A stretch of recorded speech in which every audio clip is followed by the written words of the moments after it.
Halo teman-teman semua, kali ini kita bakal ngulik sesuatu yang menarik banget. Ada laporan baru dari BPS soal profil kemiskinan di Kabupaten Kudus. Dengerin kata laporan statistik mungkin kedengarannya kaku dan rumit ya. Tapi, percaya deh, di balik angka-angka ini ada cerita kemajuan yang keren banget. Yuk kita bedar bareng-bareng. Oke, sekarang coba fokus ke satu angka ini. 6,59%. Kelihatannya sih, ya cuma angka biasa ya kan? Tapi justru angka inilah inti dari semua cerita yang mau kita bahas hari ini. Jadi, apa sih sebenarnya yang spesial dari 6,59% ini? Nah, itu dia. 6,59% ini adalah angka kemiskinan terbaru di Kabupaten Kudus. Dan ini sebuah rekor terendah loh. Pertanyaannya kan, gimana caranya mereka bisa sampai ke angka ini? Terus apa dampaknya buat warga di sana sehari-hari? Itu yang bakal kita kupas tuntas sekarang. Oke, kita mulai dari headline-nya dulu ya. Jadi, tingkat kemiskinan di Kudus itu sukses mencetak rekor baru, rekor terendah. Dan yang perlu dicatat nih, ini bukan hasil sulap semalam, tapi ini adalah puncak dari sebuah proses yang panjang. Coba deh kita lihat perjalanannya selama 5 tahun terakhir. Trennya tuh jelas banget, turun terus secara konsisten. Mulai dari 7,60% di tahun 2021, terus membaik. Tapi, lihat deh lompatan antara 2024 ke 2025.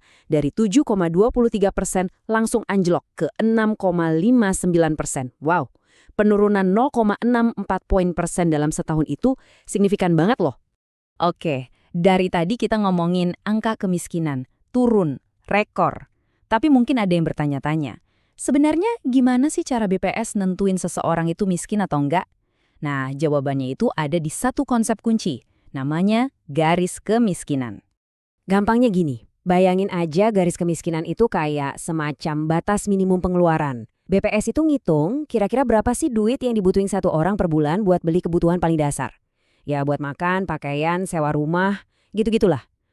Nah, kalau pengeluaran kamu per bulan ada di bawah batas itu, artinya secara statistik kamu masuk kategori miskin. Nah, untuk di Kudus tahun 2025, batas minimum itu ada di angka Rp576.195. Ini per orang per bulan ya. Eits, tapi tunggu dulu. Ada yang unik nih. Angka ini ternyata malah naik dari tahun sebelumnya. Artinya apa? Ya artinya biaya hidup buat kebutuhan pokok di sana itu sebenarnya lagi naik. 500 ribuan per orang mungkin masih agak abstrak ya bayanginnya. Oke, gimana kalau kita coba bikin ini lebih nyata? Maksudnya, apa artinya angka ini buat satu keluarga? Gini hitungannya, ambil contoh satu keluarga, isinya 4 orang. Ayah, ibu, 2 anak. Misalnya, total pengeluaran bulanan keluarga ini harus di atas 2,3 juta rupiah.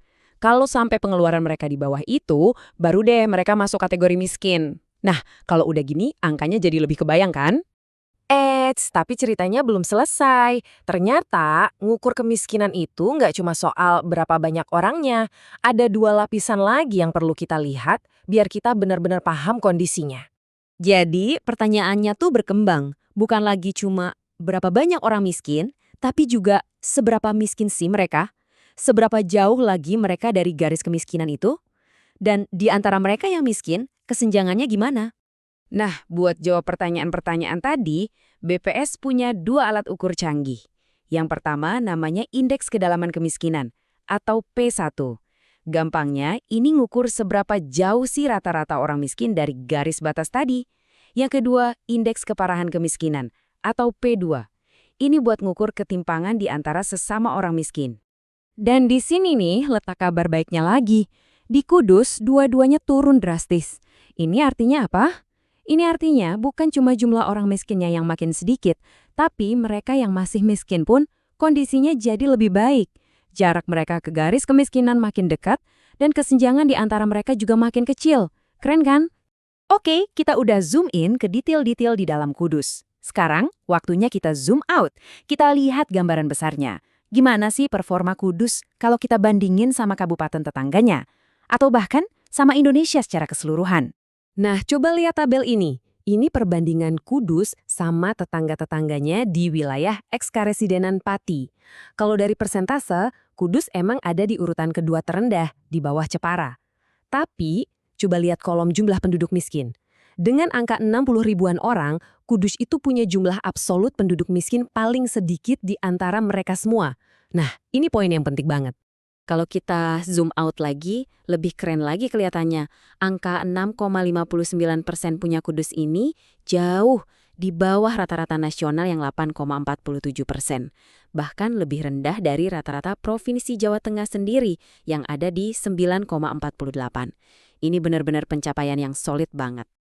Tentu aja ngelihat semua ini muncul satu pertanyaan besar. Kenapa bisa? Apa sih rahasianya? Nah, untungnya laporan BPS juga kasih kita beberapa petunjuk. Ternyata ini bukan karena satu faktor aja, tapi semacam resep yang komplit. Dari sisi pemerintah, program-programnya jalan dan tepat sasaran buat bantu yang butuh. Terus, dari sisi ekonomi, mesinnya juga muter kencang. Pengangguran turun, UMK naik, ekonomi daerahnya tumbuh. Tambahin lagi, daya beli petani membaik dan inflasi bisa dijaga sangat rendah. Wah, ini benar-benar kombinasi yang pas banget buat ngurangin kemiskinan. Jadi, kalau kita lihat lagi semua angka tadi, sekarang jadi beda ya rasanya. Angka 6,59% itu bukan lagi sekedar statistik dingin, tapi jadi bukti nyata sebuah kemajuan.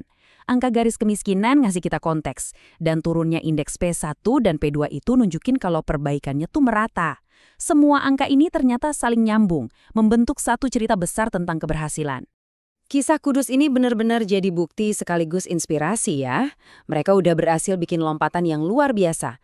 Tapi tentu perjuangan belum selesai.